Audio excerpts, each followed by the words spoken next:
Shalom, selamat malam. Selamat berjumpa kembali dalam acara Night Call Gereja Protestan Indonesia bagian Barat. Saya, Pendeta Maksar Skapo, KMJ, GBIB Kasih Karunia Medan. Saudara-saudara, sebelum kita mendengarkan firman Tuhan, mari kita berdoa. Bapa Surgawi, terima kasih Tuhan untuk kesempatan di malam hari ini untuk mendengarkan sebagian kecil daripada firman-Mu.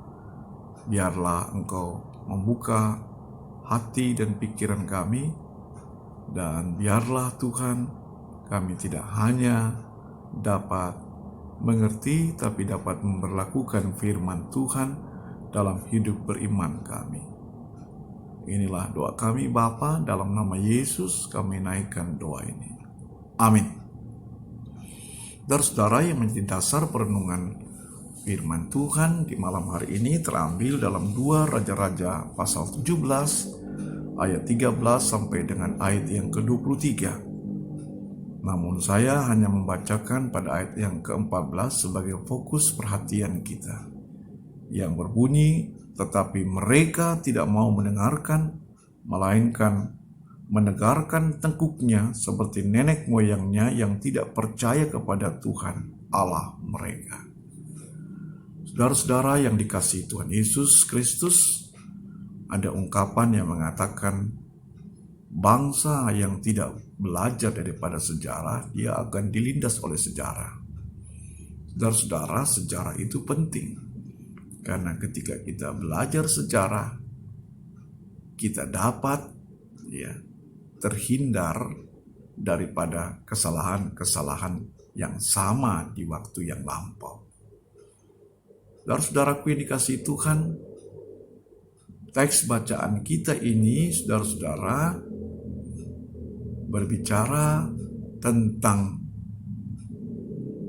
Raja Israel Utara, yaitu Raja Hosea, yang tidak belajar daripada sejarah. Artinya, saudara-saudara, Raja Hosea ini melakukan kesalahan yang sama seperti raja-raja sebelumnya. Mereka melakukan apa yang jahat di mata Tuhan. Apa yang jahat daripada Raja Hosea? Ya sama juga dengan raja-raja sebelumnya. Mereka menyembah berhala. Mereka mendirikan bukit-bukit pengorbanan, mendirikan tugu-tugu,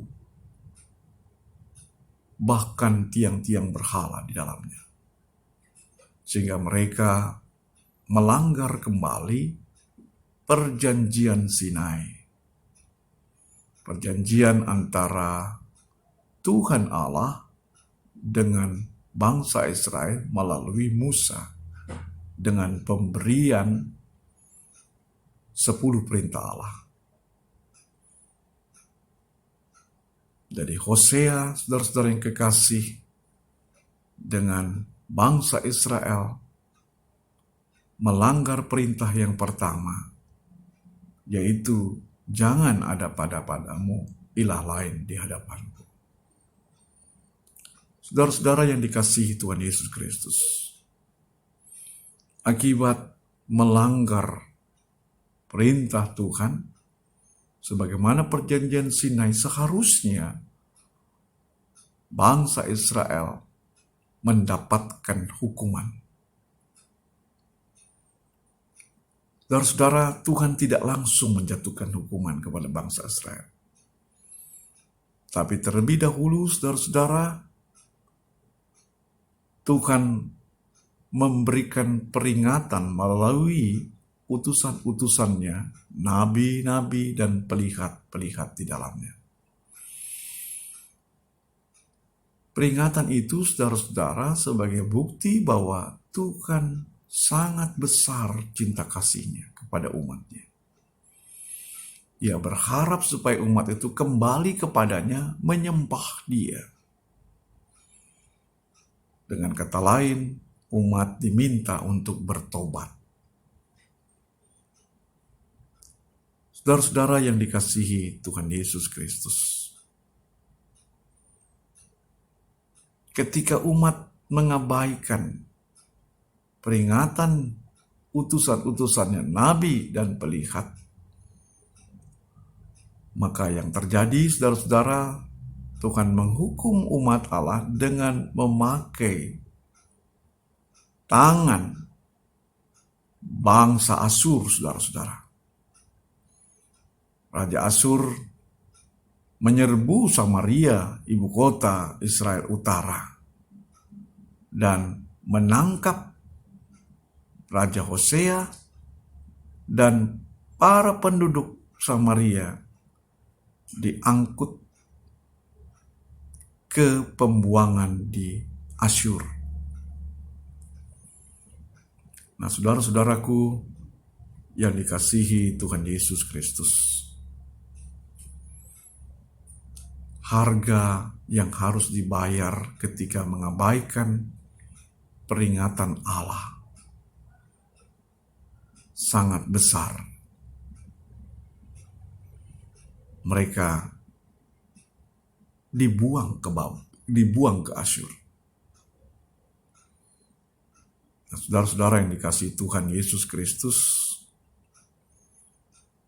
seenak-enaknya di negeri lain, masih lebih enak tentunya di negeri sendiri. Itulah yang dialami oleh bangsa Israel ketika mereka dibuang di Asyur. Nah, saudara-saudara yang kekasih dalam Yesus Kristus, peringatan rambu-rambu yang dilanggar maka berakibat fatal. Saudara-saudara yang dikasihi Tuhan, hidup dan kehidupan orang percaya pun tidak jarang Tuhan memberikan rambu-rambu atau peringatan kepada anak-anak Tuhan, kepada orang percaya di masa kini.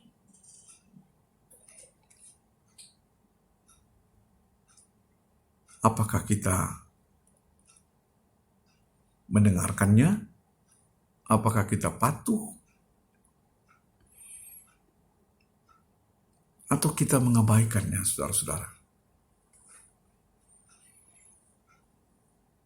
Jangan sampai, saudara-saudara yang kekasih, peringatan yang Tuhan sudah nyatakan, sudah lakukan dalam hidup dan kehidupan kita, kita abaikan begitu saja. Peringatan Tuhan bisa juga dalam bentuk wabah pandemi COVID-19 ini. Pembatasan sosial, menjaga jarak, dan juga tidak boleh berkerumun dapat membuat orang percaya semakin jauh daripada Tuhan. Putus hubungan, relasi dengan Tuhan Allah menjadi terpisah. Dan akibatnya, saudara-saudara yang kekasih, orang melakukan apa yang jahat di mata Tuhan. Membelakangi Tuhan Allah. Saudara-saudara yang dikasihi Tuhan Yesus Kristus, jangan sampai apa yang dialami oleh bangsa Israel, nasi telah menjadi bubur, itu teralami juga oleh kita sebagai orang percaya. Jangan abaikan peringatan-peringatan Tuhan dengan berbagai macam cara yang dilakukannya dalam hidup orang beriman. Dengarkan dan patuhi.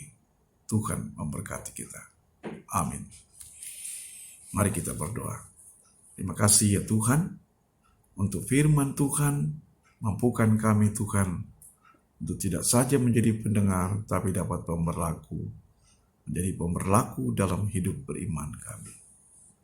Terima kasih Bapa di surga, di dalam nama Yesus kami menaikkan doa ini. Amin.